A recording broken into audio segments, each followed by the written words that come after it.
أشهد أن لا إله إلا الله وحده لا شريك له وأشهد أن محمدا عبده ورسوله أما بعد يا أيها الناس اتقوا ربكم الذي خلقكم من نفس واحدة وخلق منها زوجها وبث منهما رجالا كثيرا ونساء واتقوا الله الذي تساءلون به والأرحام إن الله كان عليكم رقيبا يا أيها الذين آمنوا اتقوا الله وقولوا قولا سديدا يصلح لكم أعمالكم ويغفر لكم ذنوبكم ومن يطع الله ورسوله فقد فاز فوزا عظيما قال نبينا صلى الله عليه وسلم إن خير الحديث كتاب الله وخير الهدي هدي محمد صلى الله عليه وسلم شر الأمور محدثاتها وكل محدثة بدعة وكل بدعة ضلالة وكل ضلالة في النار أو كما قال نبينا صلى الله عليه وسلم صدق الله العظيم. அளவற்ற அருளாளரும் நேரில்லா பேரன்புடையனுமாகிய எல்லாம் வல்ல அல்லாஹ்வுடைய திருப்பெயரை போற்றியவனாகவும் புகழ்ந்தவனாகவும் என்னுடைய உரையை ஆரம்பம் செய்கின்றேன். வல்ல நாயகன் சாந்தியும் சமாதானமும் எம்பெருமானார் நபிகள் நாயகம் ஸல்லல்லாஹு அலைஹி வஸல்லம் அவர்கள் மீதும் அவர்களின் உற்றார் உறவினர்கள் மீதும் அவர்களின் வழிமுறைகளை தவறாமல் பின்பற்றி வாழ்ந்த உத்தம சத்திய சகாபாக்கள் மீதும் சகாபிய பெண்மணிகள் மீதும் குறிப்பாக இந்த ஜும்மா தினத்திலே அமர்ந்திருக்கக்கூடிய மூமினான ஆண்கள் மீதும் பெண்கள் மீதும் அந்த வல்லவனுடைய சாந்தியும் சமாதானமும் என்றென்றும் நின்று நிலவுக்குமாக என்கின்ற பிரார்த்தனையோடு என்னுடைய உரையினை ஆரம்பம் செய்கின்றேன். நான் உரையை ஆரம்பிப்பதற்கு முன்னால் ஜும்மாவுக்கு வந்து உட்கார்ந்திருக்கக்கூடிய சகோதரர்கள் வீணான பேச்சுக்களில் ஈடுபட்டு கொண்டிருந்தால் அதை ஒருவர் பார்த்துவிட்டு பேசாமல் என்று சொன்னாலும் இரண்டு பேருக்குமே ஜும்மா நாசமா போயிடும். அப்ப ஜும்மாவில் வந்து அமர்ந்து விட்டால் முழுக்க முழுக்க செவியாற்றி உரையை கேட்க வேண்டும். பாய நோண்டுறது, தூங்கிறது, பேசிட்டு இருக்கிறது, இந்த மாதிரி செயல்பாடுகளில் ஈடுபட்டால் நாம் வந்து அமர்ந்து ஜும்மாவுடைய பலனை அடையாதவர்களாக ஆகிவிடுவோம். ஆக இந்த அறிவுரையை உங்களுக்கும் எனக்கும் ஒரு முறை ஞாபகப்படுத்தியவனாக என்னுடைய உரையினை ஆரம்பம் செய்கின்றேன். இந்த உலகத்தில் வாழக்கூடிய ஒட்டுமொத்த சமுதாயத்திலும் இந்த மனிதனுடைய அந்த வாழ்வியல் மாற்றங்கள் ஒவ்வொரு காலத்திலும் ஏற்படும். இப்படி ஏற்படும் பொழுது இவன் ஒரு காரியத்தை செய்யும் பொழுது அது பலவிதமான கருத்துக்களையும் பலவிதமான சிந்தனைகளையும் இந்த மக்கள் மத்தியிலே ஒவ்வொருவரும் எழுப்புவார்கள். அப்பேற்பட்ட பல காரியங்களில் இன்றைக்கு சிரிப்பு என்பது ஒரு ஆன்மீகத்திற்கு எதிரானது. சிரிப்பு என்பது இந்த உலகத்திலே பயபக்தியோடு இருப்பவர்கள் சிரிக்க மாட்டார்கள், ஆன்மீகவாதிகள் சிரிக்க மாட்டார்கள். அப்படி சிரித்தால் அவர்கள் ஆன்மீகவாதிகளாக இருக்க முடியாது என்கின்ற ஒரு கருத்தையும் மக்கள் மத்தியிலே திணிக்கக்கூடியதை பார்க்கின்றோம். அப்படி சிரிக்காமல் இந்த உலகத்தில் மரத்தடியிலே வாழக்கூடிய அந்த முனிவர்களும் சிரிக்காமல் ஆன்மீகத்தை போதிக்க வேண்டும் என்று சொல்லக்கூடிய புரோகிதர்களும் இந்த உலகத்திலே வாழ்ந்து கொண்டிருப்பதை நாம் பார்க்கின்றோம். இப்படி சிரிப்பு என்பது ஆன்மீகத்திற்கு எதிரானது என்று ஆன்மீகத்தை தவறாக புரிந்து வைத்திருக்கக்கூடிய அவர்களுடைய அந்த கூட்டின் காரணத்தினால் இன்றைக்கு இறைவனை மறுக்கக்கூடிய அந்த மக்கள் இந்த உலகத்திலே வாழ்வது ஒரு சந்தோஷத்திற்காகத்தான், மகிழ்ச்சிக்காகத்தான். ஆக இவருடைய இந்த பேச்சை கேட்கக்கூடாது, இறைவன் இல்லை, இந்த உலகத்திலே கடவுள் இல்லை, மனம் போல போக்கிலே இன்றைக்கு சந்தோஷமாக வாழ வேண்டும் என்கின்ற கருத்து வருவதற்கு இவர்கள் தான் காரணம். ஆன்மீகம் என்று சொன்னால் சிரிக்கக்கூடாது, அப்படியே உருண்டு இருக்க வேண்டும், மௌனமாக இருக்க வேண்டும், முகத்தை அப்படியே கடுகள் என்று வைத்துக் கொள்ள வேண்டும் என்கின்ற ஒரு சூழ்நிலை பார்க்கின்றோம். அதே போல இந்த சிரிப்பு என்பது மனிதனுடைய வாழ்க்கையிலே எப்படி பின்னி பிணைந்திருக்கிறது என்று சொன்னால் ஒரு குழந்தை பிறந்து விட்டால், ஒரு குழந்தை ஆஸ்பத்திரியில் பிறந்துருச்சு, பிறந்தவங்க குழந்தை பேசிருச்சுன்னா ஆச்சரியப்படுவது, குழந்தை பேசிருச்சா? ஏன்னா இன்னைக்கு நடக்காது. ஒரே ஒரு தடவை நடந்தது. நபி ஈசா அலைஹிஸ்ஸலாம் அவர்கள் பிறந்த குழந்தையாக இருக்கும்போது பேசினார்கள். அதற்கு பிறகு எந்த ஒரு சம்பவம் நிகழாது, நடக்கவும் இல்லை. அப்படி நடந்தால் ஆச்சரியப்படுவோம். பிறந்த குழந்தை கோபப்பட்டு விட்டது, இன்னும் கோபப்பட்டுச்சா? ஆச்சரியப்படுவோம். ஏன்? பிறந்த குழந்தை கோபப்படாது, பேசாது என்கின்றதெல்லாம் தெரியும். பிறந்த குழந்தை சிரிச்சிருச்சுன்னு சொன்னா யதார்த்தமா குழந்தைன்னா சிரிக்கத்தான் செய்யும். அப்போ எந்த ஒரு குழந்தை பிறந்தாலும் இந்த உலகத்திலே பிறக்கக்கூடிய குழந்தை அழுகும் சிரிக்கும், இது ரெண்டு தான். எப்படி இந்த உலகத்திலே பிறப்பு, இறப்பு, அழுகை என்று மூன்றும் பிறந்த உடனே நடக்கின்றதோ, பிறந்த குழந்தை அழுகும், பிறந்த குழந்தை அழுகும், அதே போலதான் பிறந்த குழந்தை சிரிக்கும். இதை சொன்னா ஆச்சரியப்பட மாட்டோம். ஏன்? குழந்தைதான் சிரிக்கத்தான் செய்யும். அப்ப ஆன்மீகத்திற்கு எதிரானதாக இருந்தால் மனிதனை அல்லாஹ் படைக்கும் பொழுது சிரிப்போடு படைக்கின்றான், குழந்தை சிரிக்கும். ஆனால் மற்ற சம்பவங்களை எல்லாம் பார்க்கலாம். பயம், வெட்கம், கோபம், இந்த மாதிரி நேசம், பாசம், அன்பு, இதெல்லாம் குழந்தை வளர வளர ஒவ்வொரு காலகட்டத்தை அவர்கள் கடக்கும் பொழுதுதான் ஏற்படும். பயம் அது ஒரு காலகட்டம், பாசம் அது ஒரு வயது, கோபம் அது ஒரு வயது, வெட்கம் அது ஒரு வயது. இப்படி தன்னுடைய வயதை வாழ்நாளை கடக்கும் பொழுதுதான் இந்த மாதிரி பண்புகள் எல்லாம் மனிதனிடத்திலே ஒவ்வொரு நாளுக்கு நாளாக, வருடத்திற்கு ஒன்றாக குடியேறும். இல்ல பிறந்த குழந்தை வெக்கப்பட்டுச்சு யாரா சொல்லுவோமா? பெண் குழந்தையாவே இருக்கட்டும், என் குழந்தை வெக்கப்படும். எப்ப வெக்கப்படும்? அதுக்கு எந்த ஒரு வயசு, ஒரு 2 வயசு, 3 வயசு, 4 வயசு, 5 வயசு, ஏதாவது ஒரு பருவத்தை அடையும் பொழுது அந்த குழந்தைக்கு தானாக வெட்கம் என்கின்ற உணர்வு வரும். அப்படி வரும் பொழுது அந்த குழந்தை வெக்கப்படுச்சுன்னா கேட்கல கலைத்து, பிறந்த குழந்தை வெக்கப்படுச்சுன்னா யாரை நம்புவோமா? பிறந்த ஒரு பெண் குழந்தை ஆடை இல்லாமல் பிறகு குழந்தை வெக்கப்படுது, எப்படி வெக்கப்படும்? எல்லாருமே கேட்போம். ஆனால் பிறந்த குழந்தை சிரித்தால் ஏற்றுக்கொள்கின்றோம். இதுதான் இறைவனுடைய படைப்பு. படைக்கும் பொழுதே குழந்தையை அல்லாஹ் சிரிக்க வைக்கின்றார். அப்ப ஆன்மீகத்திற்கு எதிரானதல்ல. அல்லாஹ் தனது திருமறை குர்ஆனிலே சொல்கின்றான், அவனே சிரிக்க வைக்கின்றான், அவனே அளவும் வைக்கின்றான், அவனே வர்ணிக்க செய்கின்றான், அவனே இந்த உலகத்திலே வாழ்வையும் ஏற்படுத்துகின்றான். அப்ப பிறப்பு, இறப்பு, அதே போலத்தான் சிரிப்பு. பிறந்த உடனே அல்லாஹ் ஏற்படுத்தக்கூடியது. இந்த மனிதனுடைய அந்த வாழ்விலே அல்லாஹ் சிரிப்பை ஏற்படுத்துகின்றான். இது எப்படி ஆன்மீகத்திற்கு எதிரானதாக இருக்கும்? அப்படி ஆன்மீகத்திற்கு எதிரானதாக இந்த சிரிப்பு மாறிவிடும் என்று சொன்னால் அல்லாஹ் பிறக்கும் போது எதுக்கு சிரிப்பை ஏற்படுத்துவான்? இன்றைக்கு இஸ்லாமிய மத்தியிலும் இது ஒரு சிரிப்பு என்பதெல்லாம் ஒரு பெரிய விஷயமாக, ஒரு பொருட்டாக கருதல. இதெல்லாம் ஒரு அற்ப மேட்டர் இருந்தோம். ஆனால் இந்த உலகத்துல சிரிப்பு என்பது எந்த அளவுக்கு என்று சொன்னால் அறிவியல் ரீதியாக சொல்லுகின்றார்கள். சர்க்கரையினுடைய ரத்தத்திலே சர்க்கரையினுடைய அழுத்தத்தை குறைக்கக்கூடிய இந்த சிரிப்பு. உதாரணத்துக்கு நீங்க சென்னையில ஒரு செய்தியில போடுவாங்க, மெரினா பீச்சில் பார்த்தீங்கன்னா காலையில ஒரு 6 மணிக்கு அடி கையும் காலை எக்ஸசைஸ் பண்ணி சிரிச்சுட்டே இருப்பாங்க. இந்த மாதிரி சிரிப்பு இல்ல, இது பார்த்து கேலி கூத்தாக இருக்கும், பைத்தியகாரத்தனமாக இருக்கும். இந்த மாதிரி சிரிப்பை இஸ்லாமிய மார்க்கம் ஏற்படுத்தவில்லை. புன்னகைத்தார்கள் மகிழ்ச்சியோடு ஆனந்தமாக சிரிக்க வேண்டும், அதை உள்ளிருந்து வரணும், ஃபீலிங் அதை உள்ளிருந்து வர வேண்டும். அப்படி ஏற்படக்கூடிய அந்த சிரிப்பு ரத்த அழுத்தத்தை, சர்க்கரையை குறைக்கிறது என்று மருத்துவ ஆய்வாளர்கள் சொல்கின்றார்கள். அது மட்டுமல்ல, பிறந்த குழந்தை ஒரு நாளைக்கு 300 தடவை சிரிக்குது. ஆய்வு பண்றாங்க, பல்கலைக்கழகத்தில் ஆய்வு செய்து ஒரு குழந்தையினுடைய சிரிப்பு சராசரி ஒரு நாளைக்கு 300 முறை சிரிக்கின்றது. சிரிப்பே இன்னைக்கு நம்ம சிரிப்புனா ஒரு பெருசா தெரியலையே. நம்மளுடைய அந்த வாழ்வில மனிதன் பருவமடைந்த பிறகு கிட்டத்தட்ட சராசரி 17 முறை சிரிக்கின்றான், ஆய்வுகள் சொல்றாங்க. அப்ப எப்படி ஆன்மீகத்திற்கு எதிராக இருக்கு? எப்படி இந்த உலகத்திலே சிரிக்காம ஒரு மனிதன் வாழ முடியும்? அப்படி வாழ்ந்தால் நிச்சயமாக அவன் மனிதனே கிடையாது. மனிதன் என்கின்ற அந்த நிலையிலிருந்து அவன் மாறுபட்டவனாக மாறிவிடுவான்.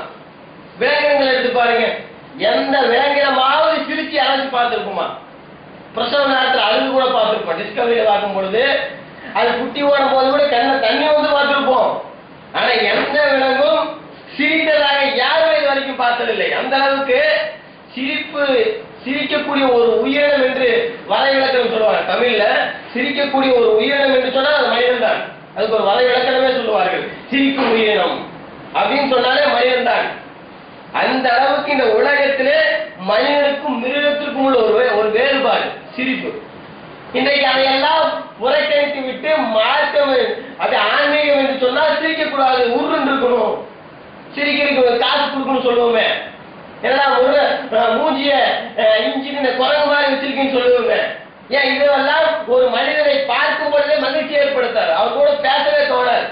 இன்னைக்கு யாராவது அவரிடத்துல பேசும் பொழுது முக மகிழ்ச்சியோடு சந்தோஷமா பேசுறாங்கல்ல, அவரை சுத்தி 4 பேர் இருப்பாங்க. யார் உருண்டு எப்ப பார்த்தாலும் அப்படியே ஒரு கர்வத்தோட அப்படியே சிரிக்காம அப்படி சிரிக்கும் பொழுது அவர் இடத்துல பக்கத்துல யாருமே இருக்க மாட்டாங்க. அப்ப சிரிக்கும் பொழுது முகல் மகிழ்ச்சி ஏற்படும் பொழுது அறிவியல் ரீதியாகவும் மருத்துவ ரீதியாகவும் மனிதனுக்கு பயன் ஏற்படுகின்றது. அப்ப இப்படியெல்லாம் இருக்கக்கூடிய இந்த சிரிப்பை இஸ்லாமிய மார்க்கம் எந்த அளவுக்கு வலியுறுத்துகின்றது. அல்லாஹ் சொல்லும் பொழுது மனிதனை படைக்கும் பொழுது அல்லாஹ் சிரிக்க வைக்கின்றான், திருமறை குர்ஆனிலே சொல்கின்றான். அதே போல மறுமை நாளிலே அல்லாஹ் திருமறை குர்ஆனிலே சொல்கின்றான், அந்த நாளில் சில முகங்கள் ஒளி வீசும், மகிழ்ச்சியுடன் இருக்கும். இந்த உலகத்துல பிறந்தவன் சிரிக்கிறவ மறுமையில ஒரு சந்தோஷத்தை அல்லாஹ் ஏற்படுத்தி தருகின்றான். அவர்கள் மறுமையிலே ஒரு மிகப்பெரிய ஒரு சந்தோஷம் இருக்கிறது என்று சொன்னால் சிரிப்பார்கள். யார் நீங்க சிரிப்பா? யாருக்கெல்லாம் சொர்க்கம் என்று தெரிகின்றதோ அவர்கள் அங்கே சிரிப்பார்கள். அதான் அர்த்தம். சிரிப்பார்கள் சொன்ன சந்தோஷம், சந்தோஷத்தினுடைய ஒரு வெளிப்பாடுதான் சிரிப்பு. அந்த மறுமை நாளிலே இறைவனுடைய அந்த தீர்ப்புக்காக எதிர்பார்த்து கொண்டிருக்கக்கூடிய நேரத்திலே சூரியன் அருகாமையிலே நிற்பாட்டப்படும். அவருடைய அந்த மண்டையில் இருக்கக்கூடிய அந்த மூளையெல்லாம் வலிந்து உடக்கூடிய அளவுக்கு கடுமையான ஒரு வெப்பத்தில் நினைத்து ஒரு மனுஷன் சிரிப்பான்னா அவனுக்கு எந்த அளவுக்கு மகிழ்ச்சி இருக்கும்? சொர்க்கத்திற்கு நற்செய்தி சொல்லப்பட்டு விட்டார், அந்த அளவுக்கு ஒரு மகிழ்ச்சி. அப்ப மறுமை நாளில் அல்லாஹ் ஒரு சிரிப்பை தருகின்றான். சிரிக்கும் பொழுது இவன் சொர்க்கவாசியாக மாறிவிடுகின்றான். யாருக்கு தரான்? சொர்க்கவாசிக்கு சிரிப்பை ஏற்படுத்துகின்றான். அதே போல அல்லாஹ் திருமறை குர்ஆன்ல சொல்றான். எதுக்கு தெரியுங்க? திருமறை குர்ஆனுடைய வசனங்களை பார்த்தால் அல்லாஹ் எதுக்கு இந்த திருமறை குர்ஆனிலே சிரிக்கக்கூடிய சம்பவத்தை எல்லாம் சொல்லணும். திருமறை வசனம் என்று சொன்னால் அது சும்மா படிக்கிறதுல ஒரு படிப்பினை. ஒவ்வொரு வசனமும் ஒவ்வொரு படிப்பினை. எதுக்கு அல்லாஹ் பல வரலாறுகளை சொல்லணும், அழுத சொல்லணும், சிரிச்சதை சொல்லணும், சோதனை சொல்லணும், பகையை சொல்லணும். இதன் மூலம் ஒரு படிப்பினை வர வேண்டும், இதன் மூலம் ஒரு பாடம் தர வேண்டும் என்பதற்காக அல்லாஹ் பல வரலாறுகளை சொல்கின்றான். அதே போல நபி சுலைமான் நபி அவர்களை அல்லாஹ் அவர் வசனத்திலே சொல்கின்றான். அப்படியே ஒரு படையினரோடு சுலைமான் அவர்கள் வந்து கொண்டிருக்கின்றார்கள். அதை பார்த்துவிட்டு அந்த எறும்பு புட்டிலே இருந்த அந்த எறும்பிலே ஒரு எறும்பு சொல்லியது, சுலைமானும் அவருடைய படையினரும் வந்து கொண்டிருக்கின்றார்கள், நீங்க எல்லாம் உங்க புத்துக்கு போயிருங்க, அறியாத வகையிலே உங்களை மிதித்து விடக் கூடாது என்று அந்த ஒரு எறும்பு சொல்லுது. சுலைமான் நபி கேட்கிறாங்க. கேட்டுட்டு புன்னகை சிந்தி சிரித்தார்கள். திருமறை குர்ஆனிலே சொல்கிறார். சுலைமான் நபிக்கு பறவைகள், எறும்புகள் பேசக்கூடிய அந்த ஆற்றலை, பேசுவதை எல்லாம் கேட்கக்கூடிய ஆற்றலை சுலைமான் நபிக்கு அல்லாஹ் வழங்கியிருந்தார். அப்படியே நடந்து வர்றாங்க. அந்த எறும்பு புத்துக்கு வரும்பொழுது எறும்பு சொல்லுது, எல்லாம் உள்ள போயிருங்க, சுலைமான் நபி தெரியாம மிதிச்சிடக்கூடாது. இதை கேட்டு சுலைமான் நபி சிரித்தார்கள். எந்த அளவுக்கு சிரிப்புக்கு இந்த மார்க்கம் அனுமதி அளிக்கின்றது. வற்புறுத்திங்க, சிரிங்க, சந்தோஷமாக இருக்க வேண்டும். வாழ்விலே ஒரு மனிதனுக்கு என்னதான் சோகங்கள் வந்தாலும் துன்பங்கள் வந்தாலும் அதை போக்குவதற்கு வேற எதுவுமே சிரிப்பு தான். ஒரு மனிதனை துன்பத்திலிருந்து வெளியே கொண்டு வருவதற்கு, சோகத்திலிருந்து வெளியே கொண்டு வருவதற்கு அவனிடத்தில் இருக்கக்கூடிய ஒரே ஒரு பண்பு என்ன தெரியுமா? சிரிப்பு தான். சிரித்தால்தான் அவன் சோகத்திலிருந்து வெளியே வர முடியும், சந்தோஷமாக இருக்க முடியும். நபிகள் பெருமானார் ஸல்லல்லாஹு அலைஹி வஸல்லம் அவர்கள் சொன்னார்கள், உன்னுடைய சகோதரனை நீ முக மலர்ச்சியோடு சந்திப்பதை உட்பட வேற எந்த ஒரு நல்ல காரியத்தையும் நீங்கள் அற்பமாக கருதி விடாதீர்கள் என்று நபிகள் பெருமானார் ஸல்லல்லாஹு அலைஹி வஸல்லம் அவர்கள் சொன்னார்கள். அவனுடைய சகோதரனை சந்திக்கிற சலாம் சொல்லும் பொழுது புன்னகையோடு சந்தோஷத்தோடு சொல்லுங்க, புன்னகை சிரியுங்கள். இதையெல்லாம் அற்பமா என்ன அவர் பார்த்து அம்மையாருக்கு சிரிக்கணும், இது அற்பமாக இருக்கிறார். ஒரு சிரிப்பை அற்பமாக கருதி விடாத. சிரிப்பு என்பது ஒரு நல்ல காரியம். நபிகள் நாயகம் ஸல்லல்லாஹு அலைஹி வஸல்லம் அவர்கள் சொன்னார்கள். இன்னைக்கு எத்தனை பேர் இந்த பண்பு இருக்குது? நடைமுறையில் இருப்போம், பார்ப்போம், பார்த்துட்டு அப்படியே பாவம் பேருக்கு சமயம் என்ன இது, இதோ வாயில உள்ளத்திலிருந்து வரவில்லை. உள்ளத்திலிருந்து வரும்போது சிரிப்போடு வர வேண்டும். அஸ்ஸலாமு அலைக்கும் என்று சொல்லும் பொழுது அவருடைய உள்ளத்திலே என்னுடைய சகோதரனை சந்திக்கிறேன் என்கின்ற அந்த முக மலர்ச்சி வெளியே தெரிய வேண்டும். ஒரு சகாபி சொல்கின்றார், நான் இஸ்லாத்தை ஏற்ற பிறகிலிருந்து என்னை நபிகள் நாயகம் ஸல்லல்லாஹு அலைஹி வஸல்லம் அவர்கள் என்னை காணும் பொழுதெல்லாம் சிரிப்பார்கள், பார்க்கும் பொழுதெல்லாம் சிரிப்பாங்க.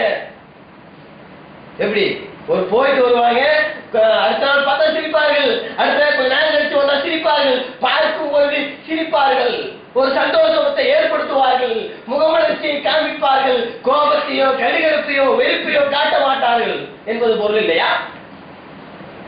இன்னைக்கு நம்ம இருக்கிறோம், மனைவி மக்கள்கிட்ட கூட இது இல்லை. உண்மையை பாருங்க, மனைவி மக்கள்கிட்ட கூட இன்னைக்கு சிரிப்பு என்பது இல்லாமல் ஆக்கிவிட்டோம். யார் நடைமுறைப்படுத்த வேண்டும்?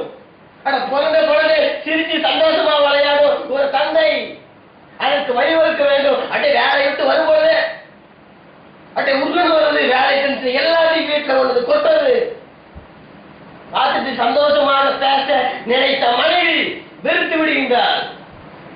சந்தோஷமாக தன்னுடைய தந்தையை வாரி அணைக்க வேண்டும் என்கின்ற வந்த குழந்தை அவருடைய கடுகடுப்பான முகத்தை பார்த்து அப்படியே வெறுத்து விடுகின்றார். போனா அப்பா அடிச்சிருவார், அத்தை அடிச்சிருவா. ஏன் பயப்படுது? இன்னைக்கு நிறைய குழந்தை போயிருப்பாங்க, வீட்டுக்குள்ள அத்தா வந்தா ஓடி ஒளியுது. என்ன காரணம்? ஓடி ஒளியுது. தன்னுடைய பெற்றெடுத்த பிள்ளை என்னை கண்டு ஓடி ஒளியுது. என்னைக்காவது சிந்திச்சிருப்போமா? ஏன் முகத்திலே மலர்ச்சி இல்லை. அதை வெளியே விடுங்க, குடும்பத்துல கூட இது இல்லையே. எல்லாரையும் விட்டு வந்த அந்த மனைவி உங்களுடைய அந்த புன்னகைக்காக எதிர்பார்த்துக் கொண்டிருப்பார். விட்டு அப்படி வெளியே வேலை விட்டு வரும்போது ஆயிரத்தி இருக்கத்தான் செய்யும். யாருக்குத்தான் இல்ல? எல்லாத்துக்கும் இருக்கத்தான் செய்யும். சோதனைகள், துன்பங்கள், நெருக்கடி எல்லாமே வரும், மன இறுக்கம் வரும், எல்லாமே வரத்தான் செய்யும். அதை கொண்டு எங்க காட்டுவோம் தெரியுமா? நேரா வீட்டுல தான் காட்டுவோம். வந்தா அதை பண்ணு, இதை பண்ணு. மனைவி சிரிப்பு என்பது இன்றைக்கு பல குடும்பத்துல ஒண்ணுமே இல்லை. வந்தாலே உருணும், மனைவி குழந்தைங்க நோக்கம். ஏன் எல்லாம் அத்தா திட்டிடுவா, ஏதாவது கேட்கல, குழந்தை ஆகியோட கேட்கலாம், வாய்ப்பில்லை. இதனுடைய காரணம் நம்மளுடைய பழக்கம். குழந்தை வளர வளர இதே தன்மை. இன்றைக்கு ஒரு மனிதன் மாறுவதற்கு யார் காரணம்? பெற்றெடுத்த தாய் தந்தையர் இல்லையா? அவர்கள் வரும்போது இப்படி உருள் வரும், முகத்தை கடிதம் வச்சுக்கிறோம். இப்படி இருக்கும் பொழுது குழந்தை அதே மாதிரி வளருது.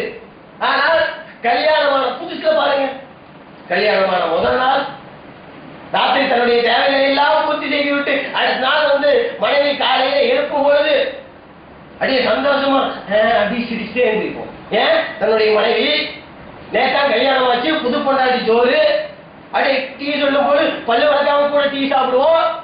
அப்படியே எழுப்பும் போது அப்படி சந்தோஷத்தோட எழுந்திருப்போம். இதை மத்த அண்ணன், தம்பி, அக்கா, தங்கச்சி போசனி நம்பல தூங்குற டிஸ்டர்ப் பண்ண. அதே மனைவி எழுப்புனா அப்படியே சந்தோஷம். ஏன்? புது பொண்டாட்டி என்னுடைய மனைவி இருந்துச்சு பாசம். அதே பாசம் ஒரு வருஷம் கழிச்சு எப்படியா இருக்கு? அதேதான், வேற எந்த மாற்றமும் இல்லை. அதே மனைவி தான், அதே நேரம் தான். காலையில எழுப்பு வரா, ஒரு வருஷம் 2 வருஷம் கழிச்சு எழுப்பு வரும் பொழுது இன்னைக்கு அவ்வளவு கூட தேவையில்லைங்க. ஒரு 3 மாசம் 4 மாசம் முடிஞ்சா போதும். காலையில எழுப்பு சனி நம்பவும். ஏன்? அடுத்த நாள் சொல்லும் பொழுது இருந்த முகவராட்சி கொடுத்து 3 மாதம் கழிச்சுக்கான டென்ஷன். சனி உனக்கு என்னத்தான் பண்றது? என்ன பார்த்தாலும் தூங்க விடுறது இல்லை. ஒரு ஞாயிற்றுக்கிழமை 10 மணி வரைக்கும் தூங்க விடுறாளா? டெய்லி வேலைக்கு போயிட்டு இன்னைக்கு ஒரு நாள் தான் 12 மணி வரைக்கும் தூங்கலாம் கெடுத்து விட்டான். ஏன்? அதை கடிகடுப்பை காட்டுகின்றோம். பெண்களும் குறை சொல்ல முடியாது. பெண்களும் பெண்களை தூக்கி வச்சு பேசுறது இல்லை. பெண்களும் இந்த மாதிரி தான். இன்னைக்கு சீரியலை பார்த்துட்டு உட்காந்துறோம். கணவனும் உள்ள வரும்போது அவனும் ஏதோ சந்தோஷம் ஏதோ வாங்கிட்டு வருவான். கொண்டு வந்து கொடுத்தா தூக்கி போட்டு சீரியல் படாம அழுவியும் கண்ணீருமா வீட்டுக்குள்ள உட்காந்தா அப்படியே வெறுத்தே போய் 2 பேருமே சொல்ல, யாருமே யாருக்கே விட்டு கொடுக்கறது இல்லை. எல்லாருமே கருத்துக்கிட்டு தான். யார் நான் உனக்கு நான் சொன்னா எனக்கு நீங்க அப்படித்தான். கணவன் உள்ள வரும்போது ஒரு சந்தர்ப்பத்திலே மனைவி சந்தோஷத்தை எதிர்பார்ப்பார், இவர் உருன்னு வருவார். இதை இவரு என்னைக்கா சொன்னா நீதான் வாங்கிட்டாங்க மனைவி கொடுக்கலாம், ஏதோ சந்தோஷத்துல வருவார். ஏதோ மகிழ்ச்சியா வந்திருக்கும், கம்பெனியில லாபம் வந்திருக்கு, ஏதோ வந்திருக்கும். சரி குழந்தை குட்டிக்கு வாங்கிட்டு போவான்னு வந்தா இந்தம்மா வந்துருச்சு. ஒரு வீட்டுக்கு உட்காந்து சீரியல பார்த்துட்டு அழுக ஆரம்பிச்சா வெறுத்தே போயிடும். தொலைங்க அப்படின்னு தூக்கி போட்டு போயிடுவோம். ஏன்? இப்படிதான் நடக்குது. இதனால யாருக்கு பாதிப்பு? குழந்தைக்கு தான் பாதிப்பு. குழந்தை இப்படிதான் வருது. இன்னைக்கு நிறைய குழந்தைக்கு தெரியுதுங்க. என் அத்தா அம்மா வீட்டுக்கு வந்தாலே சண்டையாத்தான் நடக்கும், வெளியே முடியாது. கண்கூட பாக்குறோம். வீட்டுக்குள்ள வந்தாலே சண்டை சச்சரவு. இதுவா? இதுல எப்படி வருகத்திற்கும் வாரு உள்ள சொல்வார்கள். மத்த வீட்டுக்கு மட்டுமல்ல, நம்ம வீட்டுக்கு தான். போங்க, தலாக் சொல்வதற்கு முன்னால் முன்னையை சிந்திச்சிருக்க வேண்டாமா? போங்க, மனைவிகளை காட்டி பாருங்க, குழந்தைகளை காட்டி பாருங்க, பாசம் நேசம் அதிகரிக்கும். இன்னைக்கு தாய் தந்தையை விட்டு ஒரு குழந்தை விருண்டு வருகிறார் என்று சொன்னால் நம்மளுடைய பழக்கம் தான் காரணம். சிரிச்சிருக்குமா? குழந்தைக்கு அன்பா பேசி இருப்போமா? இன்னைக்கு எவ்வளவு படிச்ச, என்ன மதசா ஓட, இன்னைக்கு குழந்தை சொல்லுது. ஒரு மதசால ஒண்ணு சேர்த்தும் போது 5 வருஷமா அஜத்துட்டேன், பெருமை 5 வருஷமா படிக்க அடிப்பையாக தாண்டல. யாரு காரணம் கேட்டீங்களா? சந்தோஷமா கூட்டி வச்சு இன்னைக்கு என்ன படிச்ச இதெல்லாம் கேட்டுக்குமா? கொண்டு போய் நமக்கு என்ன, நம்மளுடைய நேரத்தை வீட்டுல இருந்தா கேட்ட வளர்த்துக்கு மனசாகும். இப்படித்தான் இருக்கு. அப்ப இந்த சந்தோஷத்தை எல்லாம் நாம் எங்கிருந்து ஆரம்பிக்கணும்? வீட்டுல இருந்து ஆரம்பிக்க வேண்டும். நபிகள் நாயகம் ஸல்லல்லாஹு அலைஹி வஸல்லம் ஒரு தர்மத்துக்கு ஒன்று சொன்னாங்க தெரியுங்களா? தர்மத்திலே சிறந்தது நீங்க தர்மம் செய்யுங்க, அது உங்க வீட்டுல இருந்து ஆரம்பிங்க. அதே போலதான் எந்த ஒரு நல்ல காரியத்தையும் குடும்பத்தில இருந்து ஆரம்பிங்க. மனைவி மக்களோட சந்தோஷமாக இருங்கள். நபிகள் நாயகம் ஸல்லல்லாஹு அலைஹி வஸல்லம் அவருடைய காலத்திலே கனடா என்று சொல்லக்கூடிய நபித்தோழர் அப்படியே வருத்தப்படுறாரு ஒரு சந்தர்ப்பத்துல. அபூபக்கரை பார்த்து, நான் வந்து நயவஞ்சன் ஆயிட்டேங்கிற. ஏப்பா என்னப்பா நீ நயவஞ்சன் ஆயிட்டே, என்ன சொல்ற அப்படின்னு அதிர்ச்சியோட கேட்கிறார் அபூபக்கர். இதே கனடா சொல்றாங்க, நான் அல்லாஹ்வுடைய தூதர் இருக்கும்போது அல்லாஹ்வுடைய தூதர் சொர்க்கத்தை நரகத்தை எச்சரிக்கை செய்யறாங்க. அதை அப்படியே சொல்லி கேட்கும் பொழுது கண்கூடாக நம்ம அப்படியே உணர்றோம். ஆனா வீட்டுக்கு போயிட்டா மனைவி மக்களோட சந்தோஷமா இருக்கிறேன். என்ன வார்த்தை? மனைவி மக்களோட சந்தோஷமா இருக்கின்றார்கள். அப்ப இதை கேட்டு அபூபக்கர் சொல்றாங்க, அப்படியா, நானும் அப்படித்தான் இருக்கிறேன். வீட்டுக்கு போனா மனைவி மக்களோட சந்தோஷமா இருக்கிறேன். அப்ப நானும் நயவஞ்சன் ஆயிட்டான். சரி வாங்க அல்லாஹ்வுடைய தூதர்கிட்ட சொல்லுவோம். அல்லாஹ்வுடைய தூதர்கிட்ட போறாங்க. அல்லாஹ்வுடைய தூதரே, நான் நயவஞ்சன் ஆகிட்டேன். ஏப்பா இப்படி சொல்ற, என்னாச்சு? உங்க ஊர் இருக்கும் பொழுது இதயத்தம் இருக்கின்றது, மறுமை சிந்தனை இருக்கின்றது. நான் வீட்டுக்கு போயிட்டா மனைவி மக்களோட சந்தோஷமா இருக்கின்றேன். இதை கேட்டு நபி ஸல்லல்லாஹு அலைஹி வஸல்லம் அவர்கள் சொன்னார்கள், சில நேரத்திலே மார்க்க விஷயங்களிலே ஈடுபடுங்கள், சில சமயங்களிலே குடும்பத்தோடு சந்தோஷமா இருங்கள் என்று 3 முறை சொன்னார்கள். அனுமதித்தாங்க. மார்க்கத்தோடு இருங்க, சந்தோஷமா இருங்க. சகாபாக்கள் மனைவி மக்களோடு சந்தோஷமா இருந்தார்கள். அந்த சந்தோஷம் இன்னைக்கு நம்ம இடத்துல இல்லை. எத்தனை மணிக்கு இன்னைக்கு வீட்டுக்கு போக யோசிச்சிருக்குமா? வீட்டுக்கு இன்னைக்கு போன உங்க நேரத்தில் வைக்கலாம், எப்படா வீட்டை விட்டு வெளியே வருவோம், அந்த மாதிரி ஆகிப்போச்சு. அதெல்லாம் இல்லாமல் குடும்பத்தோடு சந்தோஷமாக இருப்பதை முதலிலே பேர வேண்டும். நபிகள் நாயகம் ஸல்லல்லாஹு அலைஹி வஸல்லம் அவர்கள் சந்தோஷமாக சிரிக்கக்கூடிய அந்த சம்பவத்தை எல்லாம் சொல்கின்றார்கள். அல்லாஹ்வுடைய தூதருக்கு ஒரு சகாபியா இருக்கின்றார். அல்லாஹ் அந்த சகாபாக்கள் மத்தியில அல்லாஹ்வுடைய தூதருடைய சபையை நீங்க அமர்ந்திருக்கின்றீர்களா? அமர்ந்திருக்கிறோம். என்ன நடக்கும்? நபிகள் நாயகம் ஸல்லல்லாஹு அலைஹி வஸல்லம் அவர்கள் சூரியன் உதயமாகும் வரை ஃபஜ்ர் தொழுது அங்கிருந்து எந்திரிக்க மாட்டாங்க. அப்படியே உட்கார்ந்துருப்பாங்க சூரியன் உதயமாகிற வரைக்கும். அப்ப நாங்கள் எல்லாம் அறியாமை காலத்து விஷயங்களை பேசி சிரித்துக் கொண்டிருப்போம். ஏகத்துவத்திற்கு வருவதற்கு முன்னால் தௌஹீதை தௌஹீதை அடைவதற்கு முன்னால் என்னவெல்லாம் தவறுகள் செய்வோமோ, என்னவெல்லாம் பாவங்கள் செய்வோமோ அதெல்லாம் அறியாமல் செஞ்சுட்டோம் பேசிட்டு இருப்பாங்க. இதை கேட்ட நபிகள் நாயகம் ஸல்லல்லாஹு அலைஹி வஸல்லம் அவர்கள் புன்னகைப்பார்கள். இதை கேட்டு ரசூல் ஸல்லல்லாஹு அலைஹி வஸல்லம் அவர்கள் சிரித்துக் கொண்டிருப்பார்கள். அப்ப சிந்திச்சு பாருங்க. அப்ப அறியாமை காலத்து அந்த சிரிப்பான விஷயங்களை எல்லாம் பேசும் பொழுது நபிகள் நாயகம் ஸல்லல்லாஹு அலைஹி வஸல்லம் அவர்கள் பேசும் பொழுது அதை பார்த்து கொண்டிருப்பார்கள், பார்த்து சிரிப்பாங்க. ரசூல் ஸல்லல்லாஹு அலைஹி வஸல்லம் அவர்கள் தவாஸ் பண்ணியிருக்காங்க. கேட்கிறாங்க ஒரு சகாபாய், ஒரு நபித்தோழர் கேட்கின்றார், அல்லாஹ்வுடைய தூதரே நீங்க தவாஸ் பண்றீங்களே, நான் உண்மையை தவிர வேற எதுவும் சொல்லையப்பா. உண்மையோடு ஜோக்கரிப்பார்கள், காமெடி செய்வாங்க. நபிகள் நாயகம் ஸல்லல்லாஹு அலைஹி வஸல்லம் ஒரு சம்பவத்தை சொல்கிறார்கள். ஒரு சகாபி, ஒரு சின்ன பையன், அல்லாஹ்வுடைய தூதரே என்னை வந்து ஒட்டகத்து மேல ஏற்றி விடுங்க. உனக்கெல்லாம் ஒட்டகத்து மேல ஏற்ற முடியாது, ஒட்டக குட்டி மேல வேணா ஏற்றி விடுறாங்க. அல்லாஹ்வுடைய தூதரே ஒட்டக குட்டி மேல ஏறி அது எப்படி பயணிக்க முடியும்? அட அந்த குட்டி தன்னுடைய தாய் ஒட்டகத்துக்கு குட்டி தானே, பெரிய ஒட்டகமாக இருந்தாலும் அதனுடைய தாய்க்கு குட்டி தானே அப்படின்னா அந்த அளவுக்கு அவர் காமெடி செய்வார்கள், தமாஷ் செய்வார்கள். அந்த அளவுக்கு சிரிப்பூட்டக்கூடிய விஷயங்களை நபிகள் நாயகம் ஸல்லல்லாஹு அலைஹி வஸல்லம் அவர்கள் செய்திருக்கின்றார்கள். அதே போல நபிகள் நாயகம் ஸல்லல்லாஹு அலைஹி வஸல்லம் அவர்கள் பெரும்பான்மையாக பார்த்தால் புன்னகைப்பார்கள், அது சிரிச்சிட்டு இருப்பாங்க, புன்னகை சிந்திச்சிருப்பார்கள். கடவாய்ப்பது தெரியக்கூடிய அளவிற்கெல்லாம் சில சந்தர்ப்பங்கள் சிரிப்பாங்க. நபிகள் நாயகம் ஸல்லல்லாஹு அலைஹி வஸல்லம் அவர்கள் அப்படி சிரித்த ஒரு செய்தியை நம்ம பார்க்கிறோம். நோன்பு வைத்துட்டு ஒரு கிராமவாசி வர்றார். கிராமவாசி வந்து நோன்பு வச்சுட்டு அல்லாஹ்வுடைய தூதருக்கு சொல்றாங்க, அல்லாஹ்வுடைய தூதரே நான் நோன்பு வச்சுட்டு என் மனைவியோட கூடிட்டேன். அப்படியா, சரி நீங்க வந்து ஒரு அடிமையை விடுதலை செஞ்சிரு. என்கிட்ட அடிமை இல்லையே. அடிமை இல்லையா? சரி ஒரு 6 மாசம் ஒரு 2 மாசம் நோன்பு வைக்க முடியுமா? ஐயோ அவ்வளவுலாம் என்னால முடியும், அந்த அளவுக்கு உடல் சக்தி இல்லை. அப்படியா? தர்மம் செய்யறது நானே என்கிட்ட தர்மம், என்கிட்ட காசு இல்லை, சரின்னு சொல்லி போட்டு அமைதியாயிடுறாங்க. அப்புறம் சகாபாக்கள்லாம் பேரிச்சம்பழம் அரைக்கி கொண்டு வர்றாங்க. கொண்டு வந்து ஒரு குடுகையில் வச்சுட்டு இருக்கும் பொழுது நபிகள் நாயகம் ஸல்லல்லாஹு அலைஹி வஸல்லம் பார்த்துட்டு கேள்வி கேட்டவரைங்க, அல்லாஹ்வுடைய தூதரே நான் தான், சரிங்களா இந்த பேரிச்சம்பழத்தை கொண்டு போய் ஏழைகளுக்கு தர்மம் செய்யும். என்னை விட ஏழைகளுக்கும் நான் தர்மம் செய்யணுமா? மதீனாவுடைய 2 பாறை மலைகளுக்கு மத்தியிலே இருக்கக்கூடிய என்னை விட பரமையான யாருமே இல்லை என்று சொன்ன மாத்திரத்தில் அல்லாஹ்வுடைய தூதரவர்கள் கடவாய்ப்பல் தெரியும் அளவுக்கு சிரித்தார்கள். சிரிச்சுட்டு சொல்றாங்க, எடுத்துட்டு போவோம், வீட்டுக்கே கொடு. ஒரு தப்பு செஞ்சாரு, அந்த தப்புக்கு மன்னிப்பு மட்டுமல்ல போனஸ். எந்த அளவுக்கு சிரித்திருக்கின்றார்கள், எந்த அளவுக்கு முகமகிழ்ச்சியோடு வந்தார்கள் தவறு செய்யும் பொழுது கூட. அதே போல சொர்க்கத்துல ஒரு சொர்க்கவாசியில சொர்க்கத்துக்கு போயிடுவாங்க, நரகவாசி நரகத்துக்கு போயிடுவாங்க. சொர்க்கத்துல எல்லாமே கிடைச்சிடும், எது கேட்குதோ எல்லாமே கிடைக்கும். அங்கே ஒருவர் நான் விவசாயம் செய்யணும். எதுக்கு இந்த சம்பவங்கள் எல்லாம் என்று சொன்னால் எந்த அளவுக்கு இஸ்லாமிய மார்க்கம் சிரிப்பை வலியுறுத்துகின்றது. இன்னைக்கு உருன்னு இருக்கிறது, சிரிப்பே இல்லாமல் வாழ்றது குறைய மனுஷன் சொல்லிடுவாங்க. அந்த அளவுக்கு இன்றைக்கு சிரிப்பை வெறுத்து வாழக்கூடாது என்பதற்காக இந்த சம்பவங்கள் எல்லாம். விவசாயம் பண்றேன்னு ஆசைப்படுவேன். விவசாயம் பண்றியா? ஏப்பா நான் தான் உனக்கு சொர்க்கத்தை எல்லாம் கொடுத்துட்டேன், நீ என்ன பண்ண போற? இல்ல நான் விவசாயம் பண்ணும். விவசாயம் பண்ணா சரி பண்ணு.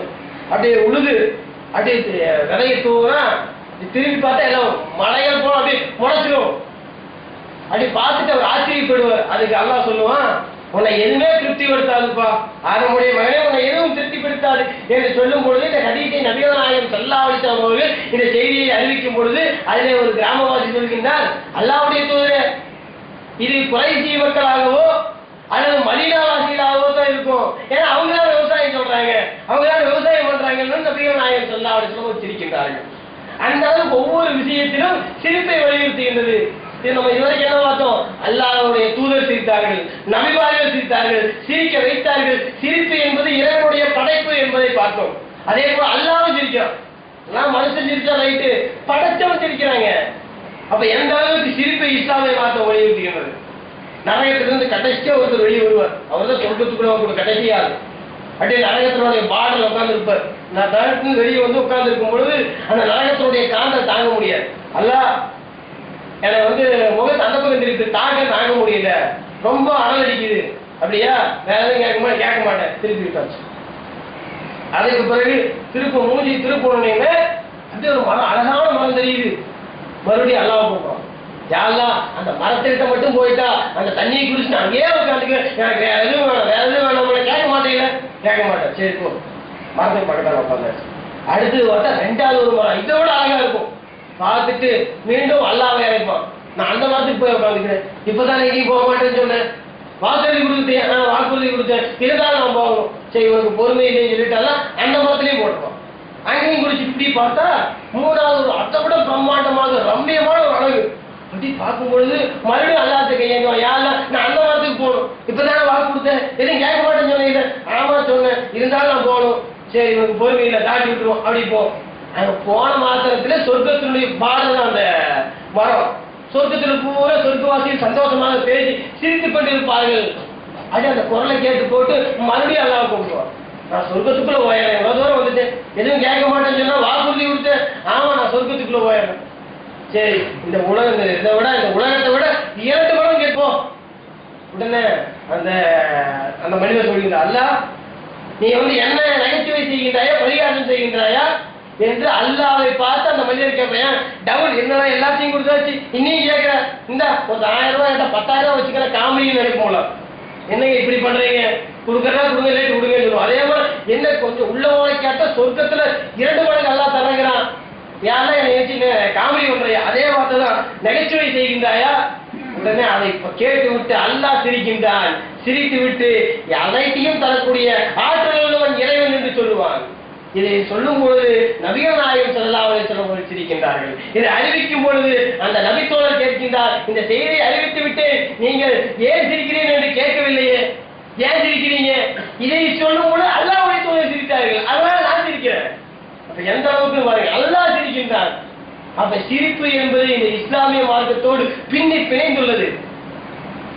அதாவது எங்கெல்லாம் சிரிக்கக்கூடிய அந்த முகங்கள் போகுது, அங்கேயும் ஒரு கூட்டமே இருக்கும். ஆனால் சிரிப்பை பொய்யுக்காக சிரிப்பை ஏற்படுத்தக்கூடாது. சொன்னாங்க, நான் உண்மை தவிர வேற எதுவும் சொல்லைய. காமெடி பண்ணும் பொழுது கூட, தமா செய்யும் பொழுது கூட உண்மையை சொன்னார்கள். ஆனா இன்னைக்கு பார்க்கிறோம் எப்படி, சிரியுங்கள், சிரித்துக் கொண்டே இருங்கள் போனோம், அதை உட்கார்ந்து பார்த்துட்டு இருக்கோம். பூரா பொய்யின் நாடகம். அல்லாஹ்வுடைய தூதர் சொன்னார்கள், யார் பிறர் சிரிக்க வேண்டும் என்பதற்காக பொய் சொல்கின்றார்களோ அவர்களுக்கு கேடுதான் சொன்னாங்களா இல்லையா? இன்னைக்கு ஒரு கூட்டம் இருந்துச்சுன்னா சிரிக்கணும், என்னை ரசிக்கணும் என்பதற்காக அப்படி அடிச்சுடுவோம். கிட்டி வச்சு அடிக்கிறதா, அங்க அது நடந்துச்சு இங்க இது நடந்துச்சு, ஒரே சிரிக்கணும், இது அப்படியே ரசிக்கணுங்கிறதுக்காக விட்டு இறச்சுடுவோம். ஏன் பொய் புரட்டு கதைகள், ஏன் சிரிக்க வேண்டும் என்பதற்காக இதுவெல்லாம் மார்க்கம் தடுக்கின்றது. ஆக இந்த உலகத்திலே வாழும் பொழுது அல்லாஹ்வும் அல்லாஹ்வுடைய தூதரும் காட்டி தந்த அடிப்படையிலே இந்த உலகத்தை புன்னகைத்து வாழ வேண்டும். அப்பேற்பட்ட வாழ்க்கையை ரஹ்மான் நம் அனைவருக்கும் வந்தல் புரிவானாக. வாயிற்காக. அஸ்ஸலாமு அலைக்கும் வரஹ்மத்துல்லாஹி வபரகாத்துஹு. சிரிப்பை அங்கீகரிக்க இந்த மார்க்கத்தில் எந்தெந்த நேரத்தில் சிரிக்கணும், எங்கெங்க சிரிக்க கூடாது. தமிழ் ஒரு பழமொழி சொல்லுவாங்க, அளவுக்கு மிஞ்சினால் அமுதமும் நெஞ்சும்பாங்க. அதே போல எல்லா நேரத்திலையும் சிரிச்சுட்டே இருக்கக்கூடாது. எப்ப பார்த்தாலும் சிரிச்சுட்டே இருந்தா இடிச்ச வாயும் சொல்லிடுவாங்க. உருளே இருந்தா என்னடா இப்படி இருக்கிறான்னு சொல்லிடுவாங்க. எப்படி இருக்கக்கூடாது, சிரித்துக்கொண்டே இருக்கக்கூடாது. என்ன பார்த்து சிரிச்சுட்டு இருந்தா இவன் ஒரு பைத்தியக்கார, கொண்டு ஹாஸ்பிட்டல்லாம் சேர்க்கணும்னு சொல்லிடுவாங்க. அந்த மாதிரி இருக்கக்கூடாது. எங்கெல்லாம் துன்பங்கள் நடக்கின்றதோ, மவுத்து நடக்கும், அங்க போய் சுவிட்சர்லாந்து சொன்னாங்க சிரிக்க சொன்னாங்க, சிரிக்க முடியுமா? அப்படி சிரிக்க கூடாது, மார்க்கம் தடுக்கின்றது. இந்த சிரிப்பு பிறரை சந்தோஷப்படுத்த வேண்டும். அதற்கு பதிலாக துன்பத்தையோ மன அழுத்தத்தையோ மன இறுக்கத்தையோ ஏற்படுத்தி விடக்கூடாது. சிலரை பாதிப்பு ஏற்படுத்தக்கூடிய அளவிற்கு நகைச்சுவை செய்யக்கூடாது. ஏன்னு சொன்னால் நபிகள் பெருமானார் ஸல்லல்லாஹு அலைஹி வஸல்லம் அவர்கள் ஒரு சம்பவத்தை சொல்லி காட்டுகிறார்கள். சகாபாக்கள் நைட் அப்படி படுத்திருக்காங்க. ஒரு நபித்தோட அசன் தூங்கிடுறார். அவருடைய அம்பை இன்னொருத்தர் எடுத்துறாரு. எடுத்துட்டு அவர் முடிச்சு பார்க்கும்போது அம்பை கண்ணு திடீர்னு பயந்துடுறாரு. சுத்தி சகாபாக்களை சிரிக்கிறார். ஏன் திடீர்னு பயந்துனே சிரிக்கிறேன், ஏப்பா சிரிக்கிறீங்க? இல்ல நாங்க அவருடைய அம்பை எடுத்து வச்சோம். அதான் சொல்றாங்க, ஒருத்தரை பயமுறுத்தக்கூடிய அளவில சிரிப்பை ஏற்படுத்தக்கூடாது. திடீர்னு காண ஏதோ அதிர்ச்சி பயந்துடும், ஆயுதத்தை காணோம்னா என்ன ஆகும்? அந்த மாதிரி திடீர்னு ஏற்படக்கூடிய அந்த மாதிரி காமெடிகளை எல்லாம் தவிர்த்துக் கொள்ள வேண்டும். அதே போல தேவையற்ற சிரிப்புகள், இன்னைக்கு 2 பேருக்கு சண்டையா இருக்கும். அப்படியே அவன் பார்க்கணுங்கிறதுக்காக தேவையே இருக்கு, அவன் பார்க்கணுங்கிறதுக்காக சும்மா சிரிக்கிறது, ஏன் வெறுப்பேற்றதுக்காக சிரிப்பது, இதெல்லாம் நடைமுறையில் நடக்குது. வேற 2 பேருக்கு சண்டையை வச்சுங்க, ரெண்டும் ஒன்னா சுத்திட்டு இருப்பாங்க. திடீர்னு ஒரு பிரிவினை ஏற்பட்டுரும், பிரிஞ்சிடும். அவங்க அந்த பக்கம் நிற்பார், இவர் இந்த பக்கம் நிற்பார், தேவையே இல்லாம இருக்காரு, இந்த பக்கம் சிரிப்பார். ஏன் அவன் வெறுப்பாகணும், அவன் பார்த்து அப்படியே ஒரு இதாகணுங்கிறதுக்காக இங்க உட்கார் தேவையில்லாம சிரிக்கிறது. அப்ப இதையெல்லாம் நபிகள் நாயகம் ஸல்லல்லாஹு அலைஹி வஸல்லம் ஒரு காட்டித்தரவில்லை. தேவையில்லாத பொருத்தமற்ற சிரிப்புகள் எல்லாம் இஸ்லாமிய மார்க்கம் அங்கீகரிக்கவில்லை. அதே போல தேவையான நேரத்திலே சிரிக்க வேண்டும், மன மகிழ்ச்சியோடு இருக்க வேண்டும். அதுக்கு தேவையில்லாம மவுத்து வீட்டுல பாத்ரூம்குள்ள உட்கார்ந்து இந்த மாதிரி சிரிப்புகள் எல்லாம் இஸ்லாமிய மார்க்கம் தடுக்கின்றது. அதே போல ஒரு பயங்கரமான நிகழ்வுகள், உலகத்துல சுனாமி, பூகம்பம், ஆக்சிடென்ட், விபத்து, இந்த மாதிரி எல்லாம் நடக்கும் பொழுது இதுல பயம், மரண பயம் ஏற்பட வேண்டும். அங்க உட்காந்துட்டு அங்க ஆக்சிடென்ட் அப்படியே அதுவே செத்தாங்க சிரிச்சுட்டே கேட்கக்கூடாது. ஏன்னா இதன் மூலம் பயம் ஏற்பட வேண்டும். நாளைக்கு எனக்கு வந்துடக்கூடாது, நாளைக்கு இதே மரணம் எனக்கு வந்து விடும், அதனால அந்த நேரத்துல சிரிக்க கூடாது. அங்க ஆக்சிடென்ட் ஆயிடுச்சு, 10 பேர் இறந்துட்டாங்களா, அவ்வளவுதான் அப்படின்னு சிரிக்க கூடாது. அந்த இடத்துல மரண பயம் ஏற்பட வேண்டும். நபிகள் நாயகம் ஸல்லல்லாஹு அலைஹி வஸல்லம் அவர்கள் கூறினார்கள், அந்த மேகமூட்டம் எல்லாம் வருது, இன்னைக்கு மழையெல்லாம் எப்படி வாடி போகிறோம், மேகமூட்டம் வந்து நம்மளே சந்தோஷப்படுவோம். இதே ஒரு நிகழ்வு அந்த பாலைவனத்திலே மேகமூட்டத்தை காணும் பொழுது சகாபாக்கள் எல்லாம் மழை வரப்போது சந்தோஷப்படுறாங்க. ரசூல் ஸல்லல்லாஹு அலைஹி வஸல்லம் அவர்கள் கலக்கம் அடைகின்றார்கள். பார்த்துட்டு ஆயிஷா, அல்லாஹ்வுடைய தூதரே, ஏன் நீங்க கலக்கமா இருக்கிறீங்க, உங்களுடைய முகத்தில் ஏதோ பயம் தென்படுது? இல்ல, இந்த மாதிரி மேகமூட்டத்தை பார்க்கும் பொழுது எனக்கு கலக்கம் ஏற்படுகிறது. ஏனென்று சொன்னால், இப்படி மேகமூட்டத்தையும் சூறாவளியையும் கொண்டு ஆதி என்று சொல்லக்கூடிய ஒரு சமுதாயம் அழிக்கப்பட்டது. அவர்களுக்கு இந்த மேகமூட்டம் வரும் பொழுது அவர்கள் கூறினார்கள், எங்களுக்கு மழை பெய்ய போகிறது என்று சந்தோஷமாக இருந்தார்கள். அது அல்லாஹ்வே அந்த சந்தோஷத்தை எப்படி மாற்றணும், அப்படியே வேதனையாக மாற்றி விடுகின்றான். இதே போல மேகமூட்டத்தை காணும் பொழுது ஒரு மனிதனுக்கு சந்தோஷம் ஏற்பட்டாலும் அதன் மூலம் பாதிப்பு ஏற்பட்டு விடக்கூடாது என்கின்ற அந்த பயம் இருக்க வேண்டும். சந்தோஷம் காட்டி கொடுத்தார்கள். அப்படி மேகமூட்டத்தை பார்க்கும் பொழுது சந்தோஷம், மழை இல்லாமல் சந்தோஷம் ஏற்பட்டாலும் அதில் அல்லாஹ்வுடைய வேதனை இறங்கிவிடக் கூடாது, இறங்கிவிடுமோ என்கின்ற அந்த அச்சம் உணர்வு இருக்க வேண்டும். நபிகள் பெருமானார் ஸல்லல்லாஹு அலைஹி வஸல்லம் அவர்கள் சொன்னார்கள், இந்த உலகத்தினுடைய வாழ்க்கை மறுமையோடு ஒப்பிடும் பொழுது ஒப்பிட்டு பார்ப்பார்கள். இந்த உலகத்திலே குறைவாக சிரிப்பார்கள், அதிகமாக அழுவார்கள். மறுமையை நினைக்கும் பொழுது குறைவாக சிரிப்பார்கள், அதிகமாக அழுவார்கள். ஏன் மறுமை அந்த அளவுக்கு வாழ்க்கை, சொர்க்கம் செல்ல வேண்டும் என்று சொன்னால் சாதாரண காரியம் இல்லை. அதை நினைக்கும் பொழுது அதிகமாக அழுவார்கள், குறைவாக சிரிப்பார்கள். அந்த அடிப்படையிலே இந்த உலகத்திலே தேவையற்ற சிரிப்புகளை நாம் ஏற்படுத்த வேண்டும். அதுவும் நம்முடைய குடும்பத்திலே மனைவி மக்களிடத்திலிருந்து ஆரம்பிக்க வேண்டும். புன்னகையோடு இந்த உலகத்திலே வாழ்ந்து மறுமையினுடைய அந்த பயத்தோடு மரணிக்கக்கூடிய நன்மக்களாக மாற வேண்டும். அப்பேற்பட்ட வாய்ப்பினை வல்லாஹ் ரஹ்மான் உங்களுக்கும் உங்கள் குடும்பத்தாருக்கும் எனக்கும் என் குடும்பத்தாருக்கும் வாரி வழங்குவானாக. வாயிரத்தாவன் அல்ஹம்துலில்லாஹி ரப்பில் ஆலமீன். அஸ்ஸலாமு அலைக்கும் வரஹ்மத்துல்லாஹி வபரகாத்துஹு.